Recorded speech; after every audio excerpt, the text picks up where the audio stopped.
এই যে আরো বড় হতো, কিন্তু যেহেতু এগুলোকে তুলে না দিলে বাকিগুলো বড় হবে না, সেই জন্য কিন্তু আজকে কিছু শাক তুলে নিব এখান থেকে। আজকে আমি আপনাদের সামনে ফলের ঝুড়িতে কিভাবে পালং শাক চাষ করতে হয় সেটা তুলে ধরবো। সবার প্রথমে এরকম একটা কার্টুন নেবেন, ফলের কার্টুন, যেটা ফলের সবজির দোকানেও পেয়ে যাবেন বা ফলের দোকানেও পেয়ে যাবেন। আমার কাছে এগুলো 45 টাকা করে নিয়েছে। এরকম ফলের ঝুড়ি বা কার্টুনটা জোগাড় করার পরে আপনি হচ্ছে বস্তা, প্লাস্টিকের বস্তা কেটে নিয়ে এইভাবে মাপ মতো কেটে নিয়ে এইভাবে চারিদিকে বস্তাটা দিয়ে দেবেন। এইভাবে চারিদিকে বস্তাটা দেবেন। এই সাইডের জন্য ছোট, এই সাইডের জন্য ছোট, এই দিকটার জন্য লম্বা করে রাখতে হবে। নিচে ওইরকমভাবে একটা দিয়ে মাটি এখানে দিতে হবে। মাটিটা আমি আগেই তৈরি করেছি। 10% গার্ডেন সয়েল, 30% ভার্মি কম্পোস্ট বা গোবর সার, 10% বালি, 10% কোকোপিট, এইগুলো আমার 100%। এর সঙ্গে আমি কি করেছি, এরকম একটা ফলের ঝুড়ির জন্য আমি এখানে নিয়েছি হচ্ছে 2 মুঠোর মতো দিয়েছি হাড়ের গুঁড়ো, 1 মুঠো থেকে 1.5 মুঠো দিয়েছি শিংকুচি, এখানে 1 থেকে 1.5 চামচ দিয়েছি আপনার এপসম সল্ট, 1 থেকে 1.5 চামচ দিয়েছি আমি হচ্ছে চুন, কলি চুনের গুঁড়ো যেটা, আর আমি দিয়েছি এখানে মোটামুটি 3 চামচের মতো ফাঙ্গিসাইড ইউজ করেছি। মানে এই কার্টুনের রেশিও বলছি এটা, ঠিক আছে। এইগুলো মাটিটা তৈরি হলো। এবার মাটিটা এইভাবে আপনারা ফিল আপ করে নেবেন। ফিল আপ করে নেওয়ার পরে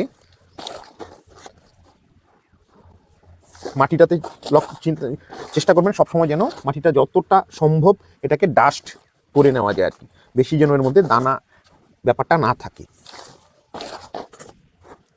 সম্পূর্ণ কার্টুনটাতে একটু উপর দিক থেকে 4 আঙ্গুলের মতো ফাঁকা রাখবেন চারিদিকে, এভাবে 4 আঙ্গুলের মতো ফাঁকা রেখে এর মধ্যে হচ্ছে আপনি মাটিটা ভরাট করলেন।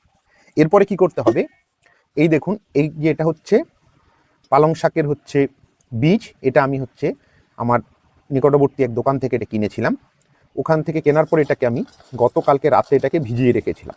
এবার ভিজিয়ে রাখার পরে এখন এটা হচ্ছে আমি এখানে ছড়িয়ে দেব, কারণ এটা ভিজিয়ে রাখলে কি হয়, এটার হচ্ছে রেজাল্টটা ভালো পাওয়া যায়।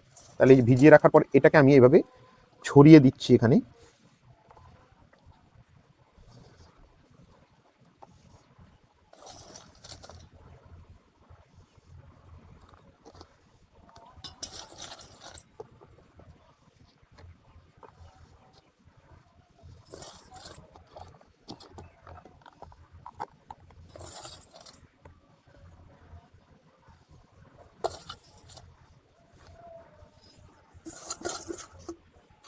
এবার কি করতে হবে, এটা ছড়িয়ে দেওয়ার পরে একদম হচ্ছে মাটির ডাস্ট মাটি, যেটার মধ্যে কোনো হচ্ছে গুটি গুটি মাটি থাকবে না, সেই গুটি গুটি মাটিটাকে সাইড করে নিয়ে একদম ডাস্ট যে মাটিটা থাকবে সেই মাটিটাকে এর উপরে এভাবে ছিটিয়ে দিতে হবে।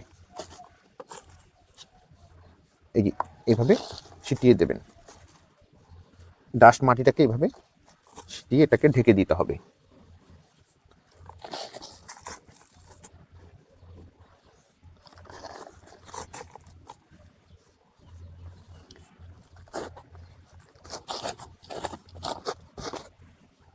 খুব বেশি পরিমাণে ঢাকা যাবে না, তাহলে কিন্তু এটা হচ্ছে অঙ্কুরোদ্গম হতে কিন্তু একটু সময় বেশি লেগে যেতে পারে।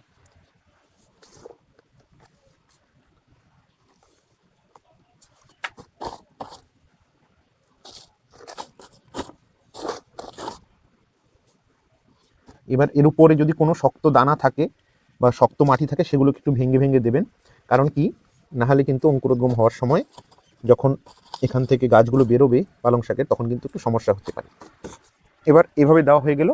এরপরে এখানে কি করতে হবে, আপনি হচ্ছে জল দিয়ে দেবেন, এখানে উপরে সামান্য পরিমাণ জল দেবেন। জল খুব বেশি দেওয়া যাবে না, জল বেশি দেওয়া যাবে না, তাহলে কিন্তু ক্ষতি হতে পারে গাছের, কারণ যেহেতু গাছগুলো আগের থেকেই ভেজা ছিল, সেই জন্য এভাবে অল্প পরিমাণে জল, সেটা অন্যভাবে দিতে পারেন। এটা আমি এখানে স্প্রের সাহায্যে দিচ্ছি, আপনি অন্যভাবে দিতে পারেন।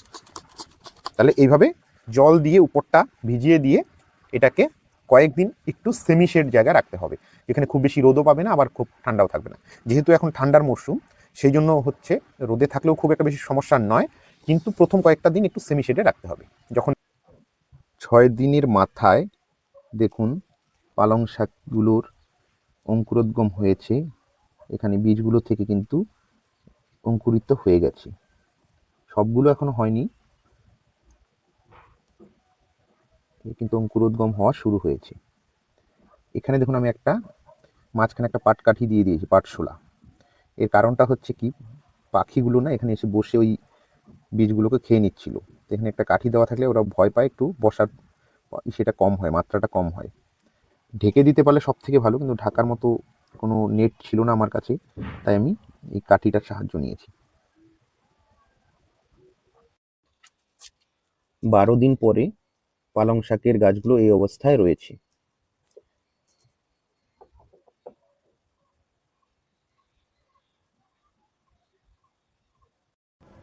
সতেরো দিনের মাথায় পালং শাকগুলো এই অবস্থায় আছে।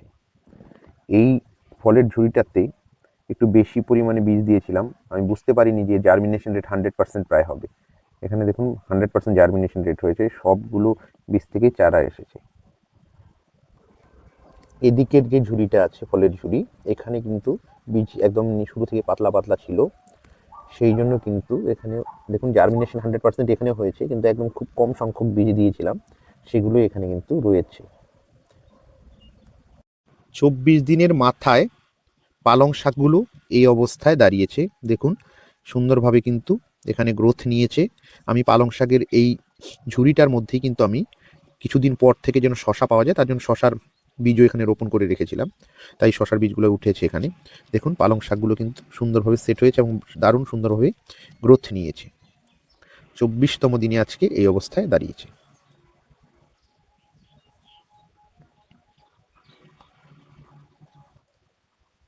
তিরিশ দিনের মাথায় পালং শাকগুলো এরকম গ্রোথ নিয়েছে।